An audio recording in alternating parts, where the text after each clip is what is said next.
Where is Walt Disney World? Chapter 3, Magic Kingdom. Of all the Disney World parks, Magic Kingdom gets the most visitors. In fact, it gets more visitors annually than any other theme park in the world. You enter it on Main Street, USA, which looks like a street in a small American town from the year 1900.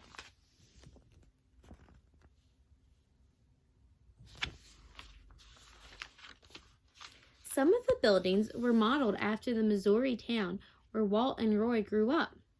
Windows in the stores along the street are built low so children can look inside.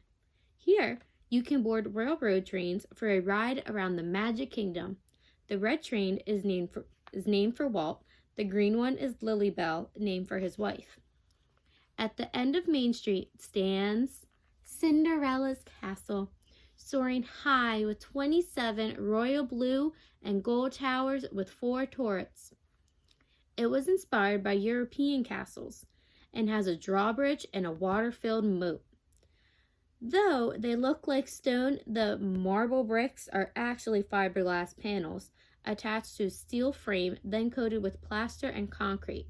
The towers were built on the ground and then lifted by cranes into place.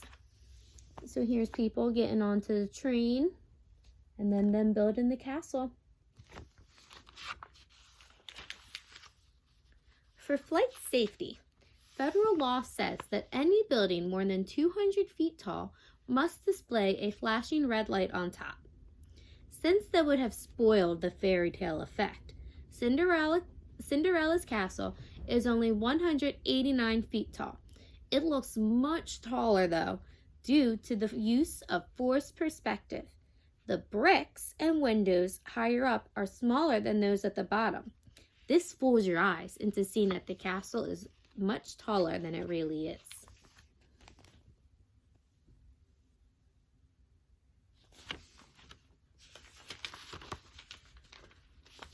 From the Cinderella Castle area, paths branch out to Magic Kingdom's 6 lands. Clockwise are Fantasyland, Tomorrowland, Main Street, Adventureland, Frontierland, and Liberty Square.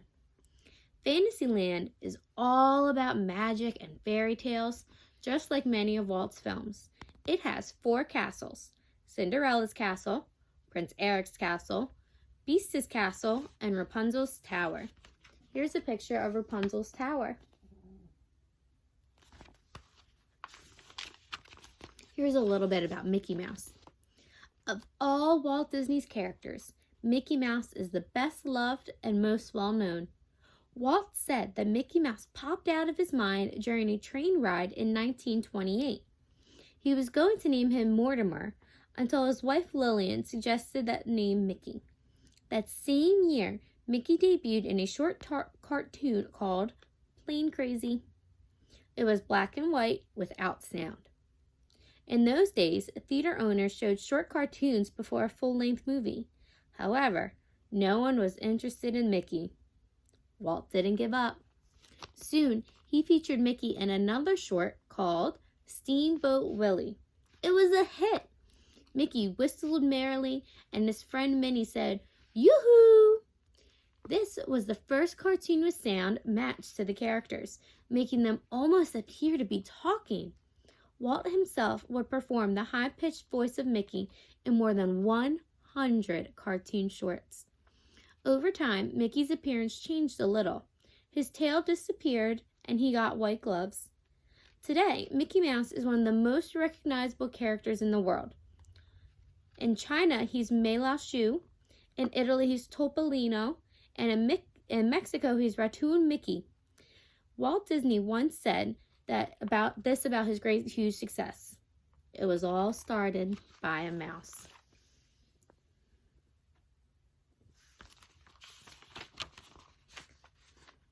The Prince Charming Regal Carousel in this land is a real antique from 1917.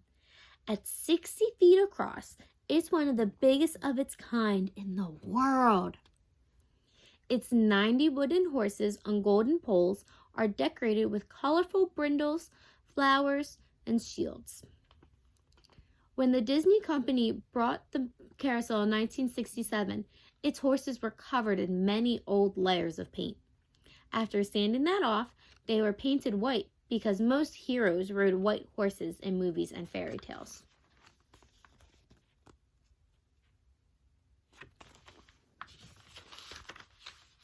Many of the cars in Disney World rides are cleverly designed. In Magic Kingdom, you ride in clamshells at Under the Sea, Journey of the Little Mermaid. Dumbo, the flying elephant, has cute elephant-shaped cars that fly. The Seven Dwarfs Mine Train's roller coasters cars sway side to side like cars in a real mine shaft. Tomorrowland's theme is outer space and aliens. It has the first computer-controlled thrill ride, Space Mountain. This roller coaster is popular and super fast. In the 1960s, there was a space race to see which country, the United States or the USSR, would land on the moon first. On July 20th, 1969, about 2 years before Disney World opened, American astronauts became the first to walk on the moon. People remain fascinated by the idea of outer space and what might be discovered there. So that is what inspired Tomorrowland.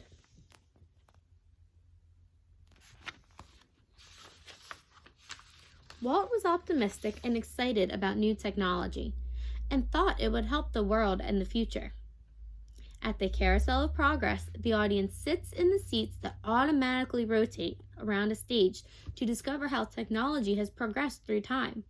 On stage, an audio animatronic American family discusses 4 eras, including the 1900s, gas lamps, hand-cranked washing machines, 1920s, electricity for lamps and radios, the 1940s, TVs, dishwashers. At first, the present-day part of the show presented trends in the 1960s and 70s, such as caring for the environment and moms working outside the home. Today, it highlights high-tech things like virtual reality games and HD TVs. There's a great, big, beautiful tomorrow, shining at the end of every day. Adventureland has a tropical jungle theme inspired by Africa, Asia, the Caribbean, and the South Seas. The Jungle Cruise is a lazy outdoor boat ride through this land. Walt had hoped to have real jungle animals here, but decided they might not behave or might hide when they heard people coming. There you have it, folks, the backside of the water. O2H, O2H. Frontierland is set in the Wild West days of the United States. In the 1950s and 60s, there was a craze of cowboys and Western-themed TV shows. Walt Disney tapped into it by creating a TV show based on real frontiersmen named Davy Crockett. Many kids wanted coonskin caps like the one Davy wore. The different lands show that Walt wasn't just interested in fairy tales and fantasy. He also wanted to present moments in history important to present-day ideas and an introduction to other parts of the world.